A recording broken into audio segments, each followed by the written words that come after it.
Marcus, पृथ्वी से अलग एक ऐसी खूबसूरत दुनिया जहां के लोगों के पास जादू तो नहीं, लेकिन उससे भी बढ़कर शक्तियों का खजाना था, जिसके जरिए यहां हर कोई मार्कस पर अपनी हुकूमत चाहता था। यहां जो सबसे शक्तिशाली होता था वो कानून बनाता था और कमजोरों को उस कानून को मानना पड़ता था। मार्कस के सबसे जाने माने साम्राज्यों में से एक था ओहान साम्राज्य, और ओहान साम्राज्य का एक बड़ा खास शहर था मेसोडोरिया शहर। मेसोडोरिया शहर के खुले से मैदान में आज सैकड़ों लोगों की भीड़ जमा थी। ये सभी शक्ति स्तंभ के जरिए अपनी अपनी शक्तियों के सितारों को परखना चाहते थे। इस स्तंभ पर 9 सितारे थे, जिन्हें पाकर ही आप शक्तियों के अगले रैंक पर जा सकते थे। ध्रुव 3 साल पहले शक्ति स्तंभ पर 9वें सितारे को पा चुका था, लेकिन अचानक उसकी शक्तियां तीसरे सितारे पर आकर रुक गईं, और तभी से ध्रुव वापस से 9वें सितारे को पाने के लिए मेहनत कर रहा था। अपनी इसी शक्ति के सितारे को परखने के लिए ध्रुव सैकड़ों लोगों की भीड़ में खड़े होकर अपनी बारी का इंतजार कर रहा था। अपने दोनों हाथों की मुट्ठी को बंद कर ध्रुव ने खुद को भरोसा दिलाते हुए कहा, इस साल मैंने जी तोड़ मेहनत की है। इस बार मेरी शक्तियां जरूर 9वें सितारे तक फिर से पहुंचेंगी, जरूर पहुंचेंगी। आज मैं शून्य रैंक से आगे बढ़कर एकलव्य बन के रहूंगा। तभी एक घोषणा सभी के कानों में गूंजी, और अब अपनी शक्तियों को परखने वाले अगले शख्स का नाम है ध्रुव। जैसे ही ध्रुव का नाम पुकारा गया, वो लोगों की भीड़ से निकलकर बाहर आया और अपने कदमों को धीरे धीरे बढ़ाते हुए ऊंचाई पर रखे एक बड़े से पथरीले स्तंभ की ओर बढ़ने लगा, जिसका नाम था शक्ति स्तंभ। शक्ति स्तंभ के ठीक सामने पहुंचने के बाद ध्रुव के जहन में कई बातें चल रही थीं। ध्रुव जब सिर्फ 4 साल का था, तब से उसने प्रैक्टिस करना शुरू कर दिया था, और 10 साल की उम्र तक तो वो 9वें सितारे तक पहुंच गया था। फिर 11 की उम्र में वो शून्य रैंक से एकलव्य रैंक पर आ गया था। शौर्य दल के 100 साल के इतिहास में ये पहली बार था जब एक 11 साल का बच्चा एकलव्य बन गया हो। लेकिन उसके बाद ऐसा कुछ हुआ कि अचानक से एकलव्य एक बार फिर से शून्य रैंक पर आ गया। यही सब सोचते हुए ध्रुव ने अपने दाहिने हाथ की हथेली को शक्ति स्तंभ पर रखने के लिए आगे बढ़ाया। फिर उसने आंखें बंद करते हुए अपनी हथेली को शक्ति स्तंभ पर बने शक्ति चक्र पर रखा।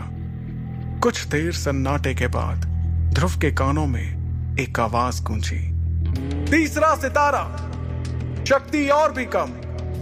इस बार भी ध्रुव का सबसे निराशाजनक प्रदर्शन। यह आवाज जैसे ही ध्रुव के कानों में पड़ी, उसके पैरों तले जमीन सरक गई। उसे अपने कानों पर यकीन नहीं हो रहा था। जैसे ही उसने अपनी आंखें खोली, शक्ति स्तंभ पर गड़े हुए 2 शब्दों तीसरा सितारा ने उसके सपनों को चकनाचूर कर दिया।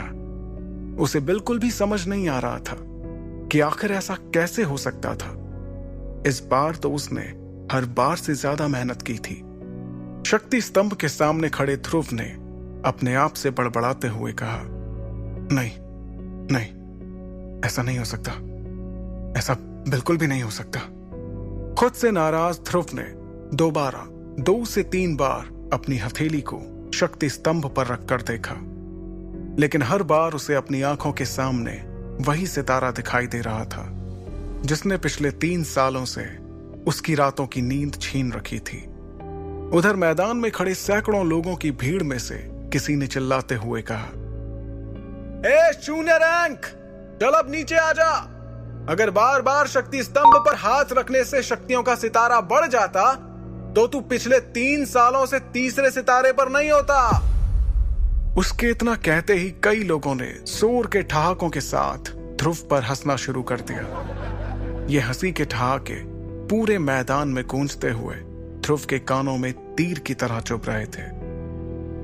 ध्रुव ने वहां से निकलने के लिए अपने कदमों को आगे बढ़ाना शुरू किया, लेकिन अब उसके कानों में उन सभी के हंसी के ठहाकों के साथ कई ताने भी सुनाई देना शुरू हो गए। क्यों भाई, एक बार फिर से ध्रुव ने साबित कर ही दिया कि वो पिछले 3 सालों से शून्य था, शून्य है और आगे भी शून्य ही रहेगा। गलती से ही हीरो बन गया था ये छोटी सी उम्र में। हाँ भाई, बिल्कुल सही कहा। और मेरे हिसाब से अब इस शून्य की कीमत हमारे शौर्य दल में किसी कचरे से कम नहीं है। बात तो तुम्हारी भी सही है, लेकिन हमारी मजबूरी भी तो देखो।